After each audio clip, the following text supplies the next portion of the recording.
So, good.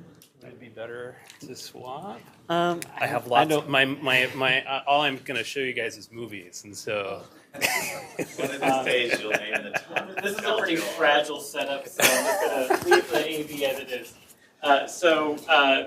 Boyce Griffith is a professor at UNC. He's been the head of the IBAMR project for a long time. He brought a student to the first PETSc meeting in 2015, I think, in Chicago. I maybe sent one.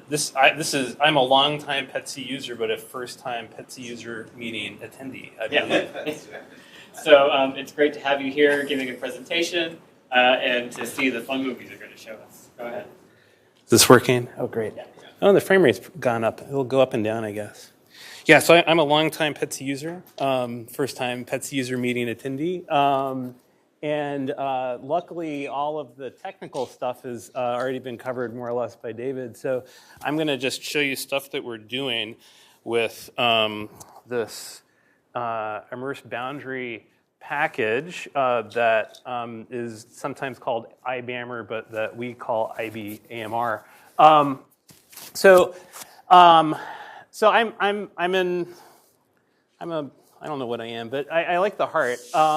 Because I'm in the math department, one of the reasons that I can like the heart is because the heart is, no disrespect to the brain, the most dynamic organ in the body. So it's got everything. You've got fluid, you've got fluid dynamics, you've got large deformation, solid mechanics, fluid structure action, you've got contact. I have too many slides, but if I go fast, I'll show you electrophysiology and electro-mechanical coupling. But ultimately, a lot of what we're trying to do is to build tools that can help with medical device design kinds of questions. I'm going to go in a different order than I normally go in. I'm going to start talking about the heart, and then I'm going to tell you about devices. And maybe my thing will work. Give me a second. I might just need to use it up here. So let's start with the heart. So we're going to build a heart. So we have been working for sort of an embarrassingly long time on making a kind of large-scale, comprehensive model of the heart. So this is a model that we've been working at UNC. In some sense, it's kind of a successor to models that Charlie Peskin and Dave McQueen developed at NYU over the span of many decades. It has all of the features of a real heart. So whenever you see this thing in a medical textbook, it's as if you're facing the patient. So the left is on the right and the right is on the left. It gets a little bit confusing. But so the left side of the heart is where oxygenated blood is received from the lungs. It goes through a structure called the mitral valve. It's kind of in the background here. You'll see it more in a little bit. Into the right, into the left ventricle. Left ventricle is the powerful pumping chamber that pumps blood through the aortic valve into the ascending aorta and distributes it throughout the body. The corresponding structures on the right side of the heart, this doesn't work. So are the right atrium receives deoxygenated blood from the body through the superior and inferior vena cava, the main veins of the body.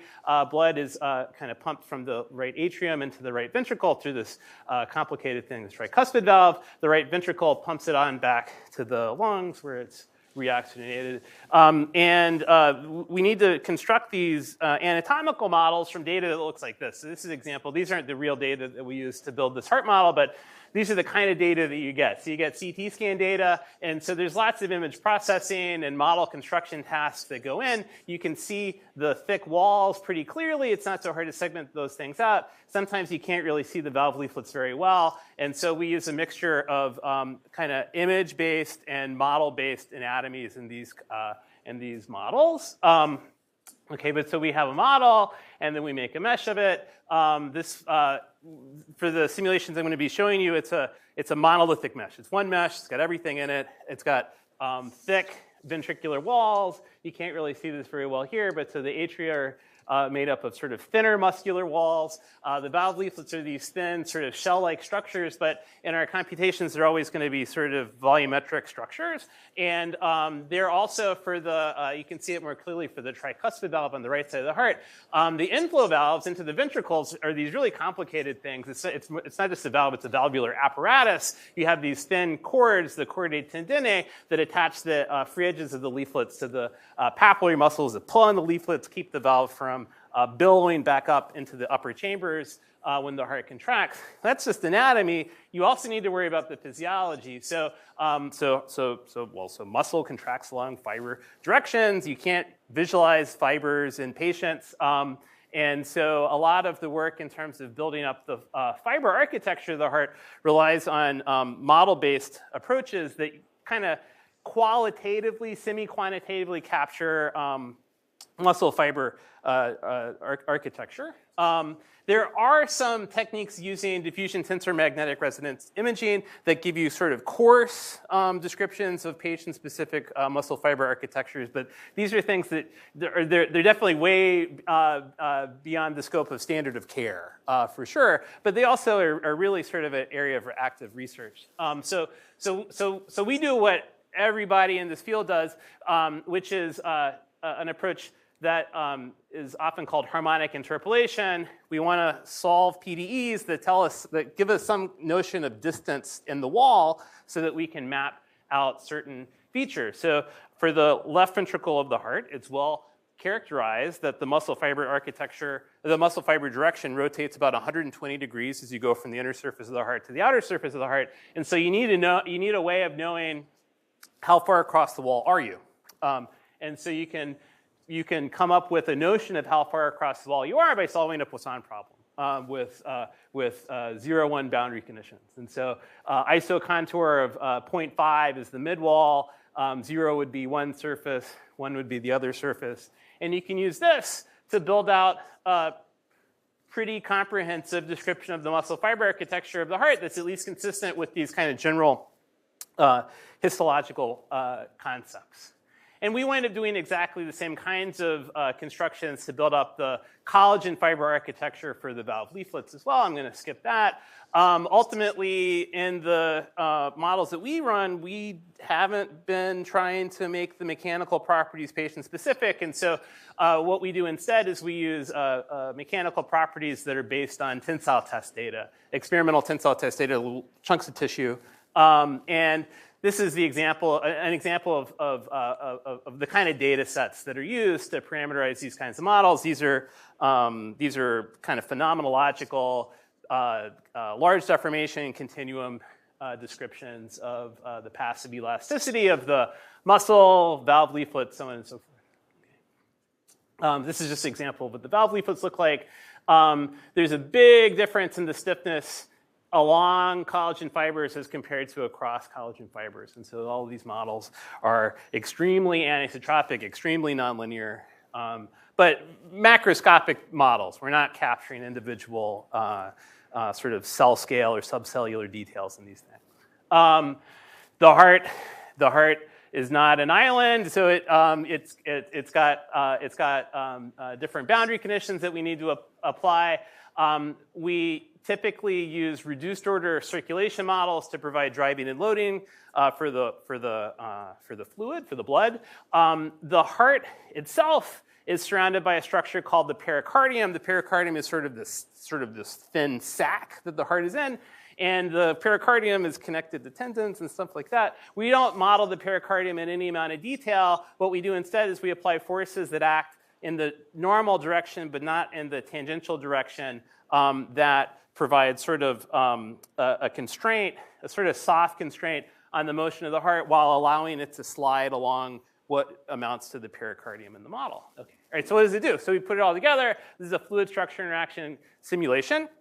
We're prescribing these boundary conditions. We're prescribing the mechanical properties, we're prescribing the fluid properties, but the motion is all the result of fluid structure interaction. So it's a fully coupled fluid structure interaction model, and the heart beats. So in this beating heart model, what's happening is we're prescribing the activation of the upper chambers, the atria. We're prescribing the activation timing of the lower chambers, the ventricles, but the upper chambers are contracting synchronously, the lower chambers are contracting synchronously after a physiological delay, and we get these resulting flows. So what I'm plotting here is a video showing the flow speed, the blood flow speed along a plane that's roughly bisecting the aortic valve, so the outflow valve on the left side of the heart, and the mitral valve, the inflow valve on the left side of the heart.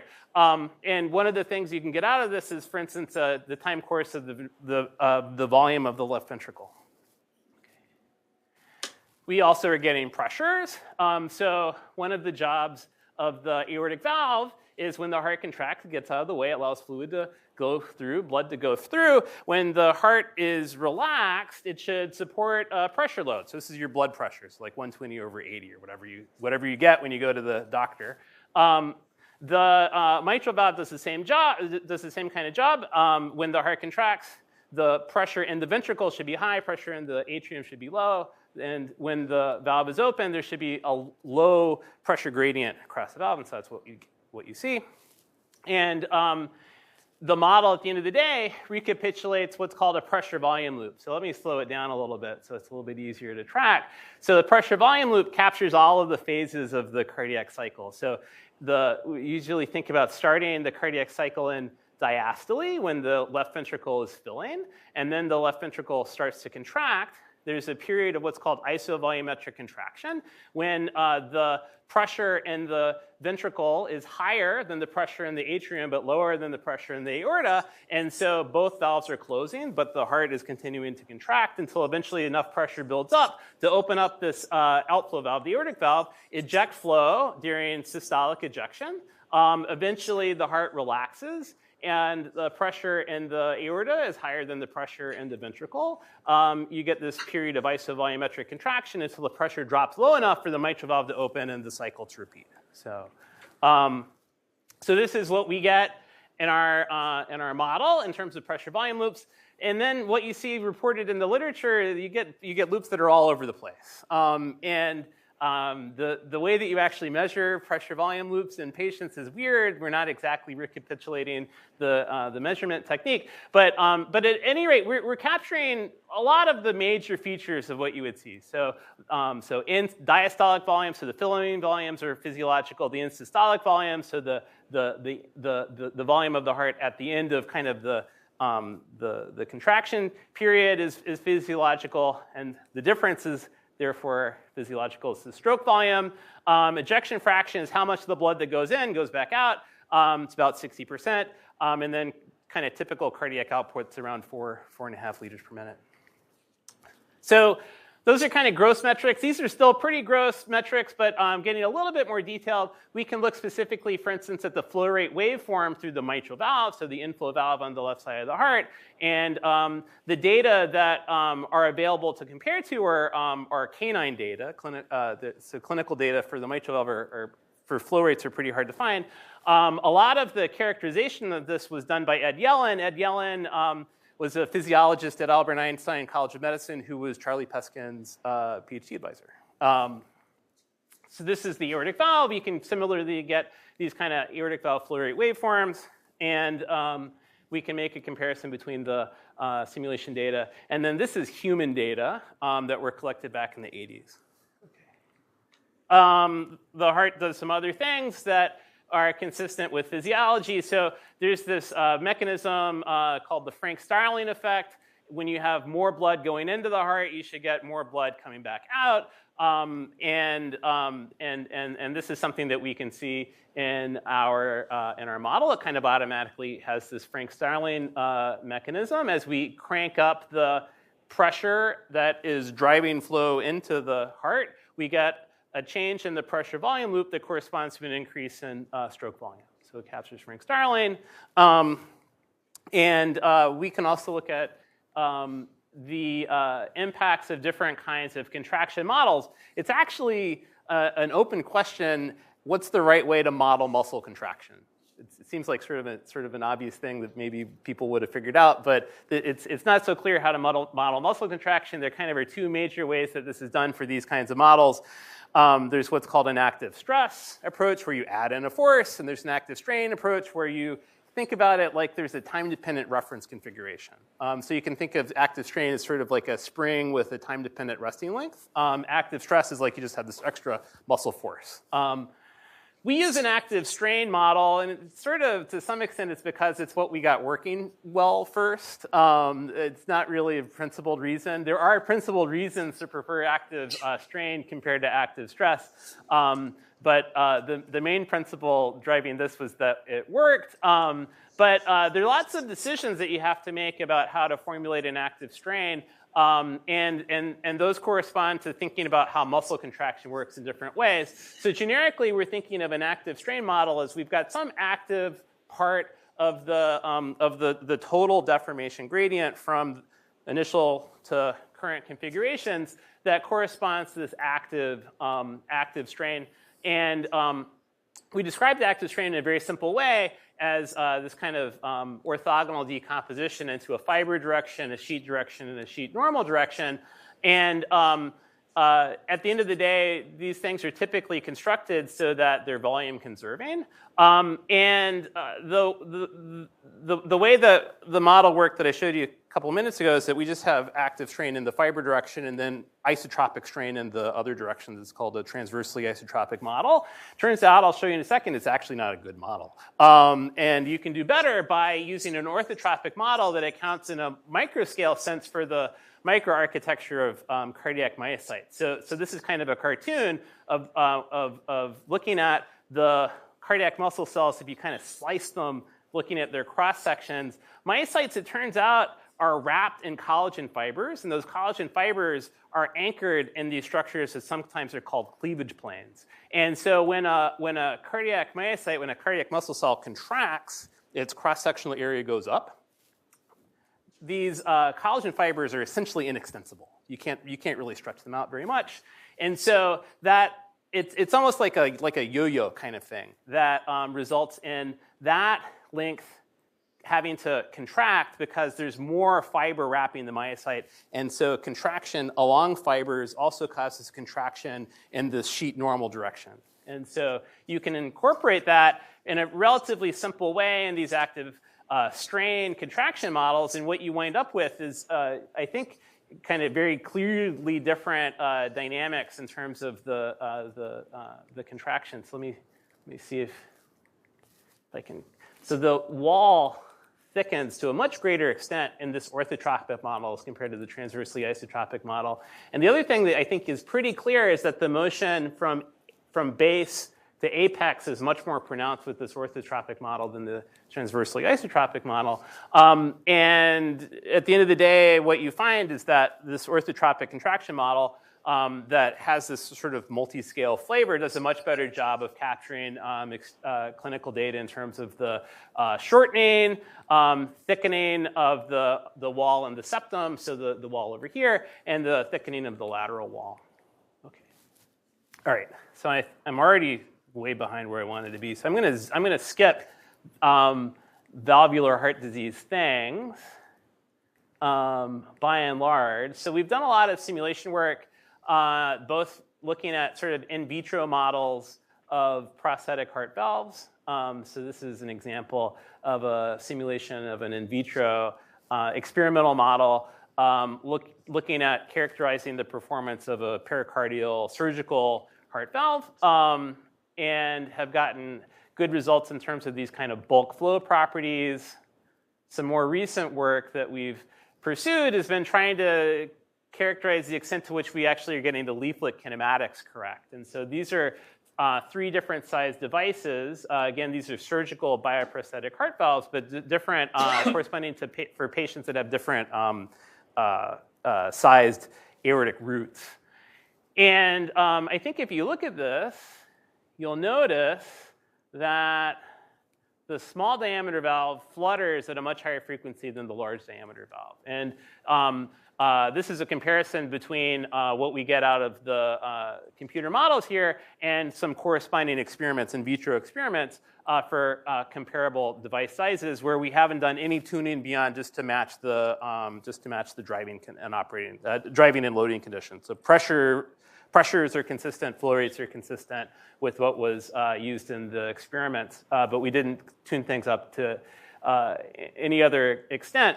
And we capture this high fluttering frequency for small valves, low fluttering frequency for large valves. So to some extent, we're capturing the kinematics.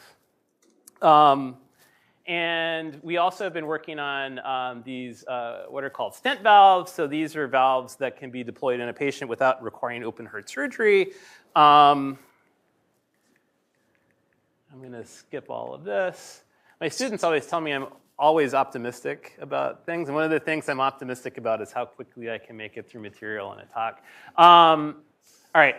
So I'm going to end telling you a little bit about electrophysiology and electromechanical coupling. What time do I need to stop?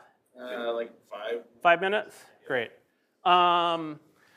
So we have this heart model, and this actually is the project that I was supposed to do as a PhD student, and didn't get to somehow, which was to add an electrophysiology model, couple in an electrophysiology model to this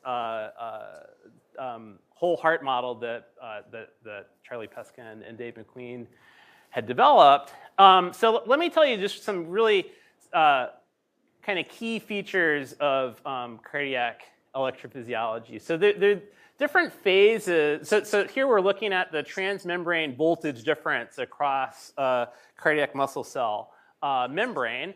And the way that an electrical kind of activation signal works in the heart is it's communicated as what's called an action potential. And so if you're familiar with action potentials like in neuronal systems, it's the basic elements of the physiology are all exactly the same. So there's an upstroke that's driven by inward sodium currents. There's a plateau where you have a balance of inward calcium and outward potassium currents. This is when the muscle cell is contracting. Eventually, the calcium currents turn off before the potassium currents do, and these outward potassium currents will eventually pull the membrane potential back down to this resting value. And the cells have this kind of thresholding event. So if the transmembrane potential is raised up above some kind of critical value, then you'll just always get an action potential if the cell hadn't been stimulated too recently. And so that allows when you have a bunch of cells that are all coupled together, you can get these waves of excitation called action potential wavefronts. So we model that both in the muscle. So the muscle here are these gray regions that are a little bit hard to see. But to really capture the activation of the whole heart, you also need to account for the specialized cardiac conduction system. And so we have most of the pieces of the specialized cardiac conduction system. The heartbeat originates at the sinoatrial nodes. These are the pacemaker cells. And the sinoatrial node sits in the right atrium. The right atrium has a fast pathway connecting it to the left atrium through this structure called the Bachmann's bundle. Ultimately, the signal collects at the atrioventricular node that acts as kind of like a low-pass filter and activates this branching network. The beginning of the network are the bundles of His. The bundles of His bifurcate into these Purkinje fibers. And it has this sort of a fractal tree-like structure. Okay. So we are using, in our whole heart models, at least right now, we're using a pretty simple description of excitation propagations. This is what's called the monodomain equations. And so it's a system of nonlinear, it's reaction diffusion equations that's describing it's really just describing the transmembrane potential difference throughout the organ. There are more detailed models that account for the differences between intracellular and extracellular potentials. This is the bidomain model, which adds in an extra Poisson problem. I'm going to skip excitation, contraction, coupling to just show you what it does when you put it all together. So here, unlike the heart simulation videos I was showing you at the beginning, we're using an electrophysiology model to determine the timing of muscle contraction. So, so we have an SA node that's pacing in the right atrium, eventually activating the atria. We don't quite have the coupling from the atria to the atrioventricular node working correctly, and so we do what everyone does, which is we just pace the AV node also. But then the rest of the activation is through the bundles of His and the Purkinje fibers. Let me slow it down a little bit so you can see the wave. Okay. And you can start to mess around with, and this is very preliminary, some electrophysiological sort of diseases that impact the timing of muscle contraction. So here we're modeling left bundle branch block, which is when the left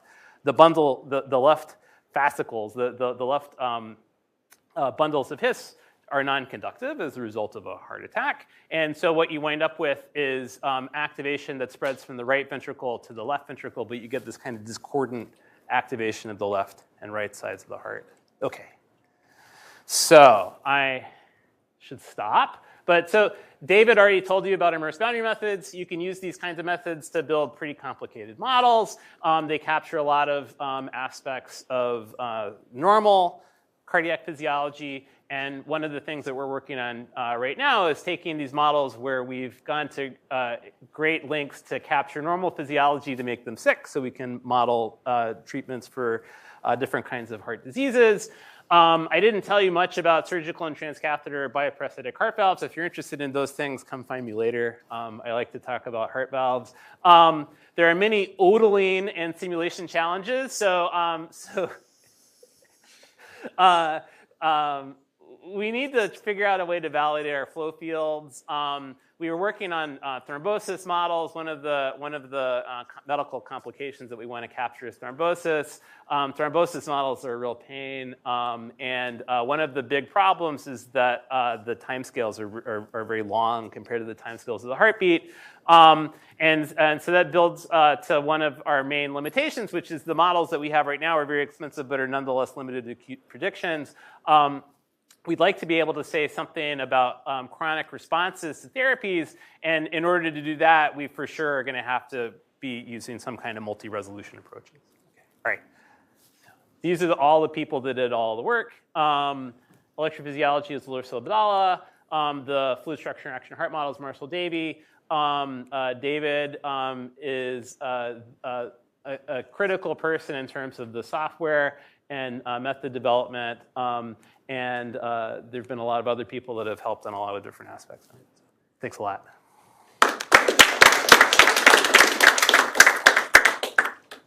Really cool talk. Any questions?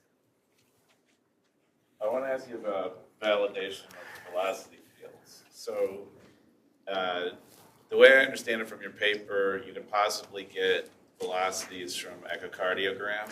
You could, but those are typically pretty low resolution. Right. Yeah, you could, yeah. And so, have you considered doing a virtual echocardiogram on your stuff? Yeah, I've thought about that. Actually, doing a proper model of the of an ECG of an echocardiogram is not so easy. Actually, yeah. I've thought about this. It's something I haven't thought about recently, but yeah. So if you wanted to compare it to like Doppler ultrasound data, that would be a natural thing to do. Would be to actually model the acquisition process itself. Yeah. So I mean, we're thinking of more kind of simple-minded approaches to validation, where looking at like in vitro or in vitro models where you can do like particle image velocimetry and things like that.